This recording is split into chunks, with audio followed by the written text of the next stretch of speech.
بسم اللہ الرحمن الرحیم۔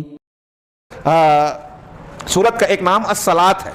ہاں، ابھی ہم آگے حدیث پڑھیں گے۔ اللہ کے حدیث قدسی میں ہے کہ اللہ تعالیٰ نے کہا قسمت الصلاۃ بینی و بین عبدی، میں نے نماز کو، یہاں سورہ فاتحہ کو الصلاۃ کہا، نماز کو اپنے اور اپنے بندے کے درمیان تقسیم کر دیا۔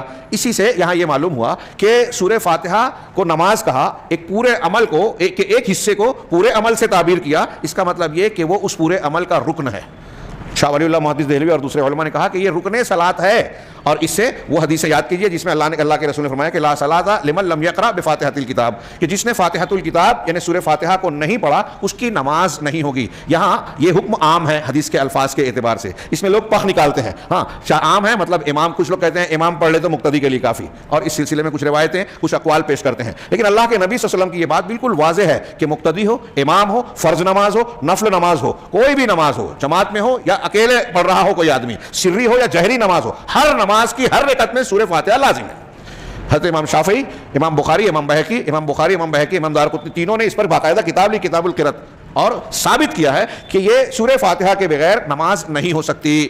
اور پھر وہ جو قرآن میں کہا گیا کہ وَإِذَا قُرِئَ الْقُرْآنُ فَاسْتَمِعُوا لَهُ وَأَنصِتُوا، اور حدیث میں بھی ہے کہ جب قرآن پڑھا جائے تو اس کو غور سے سنو اور خاموش رہو، تو یہ اس سے ٹکراتی نہیں ہے۔ اگر ٹکراتی تو کیا اللہ کے نبی صلی اللہ علیہ وسلم نے قرآن کی اس آیت کا مطلب نہیں سمجھا؟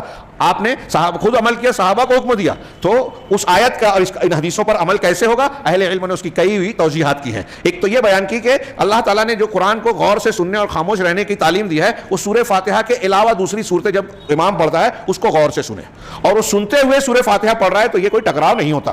ہاں، ایک آدمی عادت پڑ جاتی ہے تو ایسے کئی کام اکٹھا کرتا ہے۔ آپ اسکوٹر، گاڑی، 4 ویلر 3 ویلر چلاتے ہیں، بریک بھی لگاتے ہیں، کلچ بھی دباتے ہیں، ایکسیلیٹر بھی دیتے ہیں، سب چیز کرتے ہیں، موڑتے بھی ہیں، اور ایک کام کی وجہ سے دوسرا ڈسٹرب نہیں ہوتا۔ ایسے ہی آپ قرآن کی تلاوت کو سنتے سنتے دل میں سورہ فاتحہ پڑھ سکتے ہیں۔ امام شافعی، امام بحقی، امام بخاری وغیرہ نے اس کے اور بھی کئی شکلیں بیان کی کہ آپ جب امام الحمدللہ رب العالمین کہہ کے چپ ہوتا ہے سکتہ، اس سکتے میں پڑھیں۔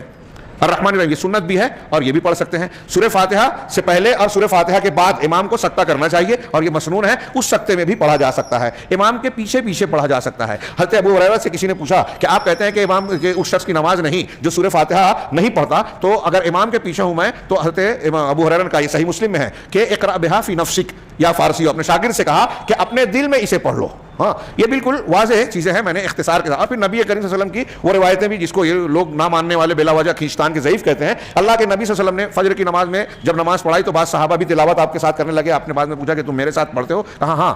کہا اسی لیے تو قرأت مجھ پر بوجھل ہو رہی تھی، تم جب میں قرأت کروں تو تم کچھ مت پڑھو سوائے ام الکتاب کے۔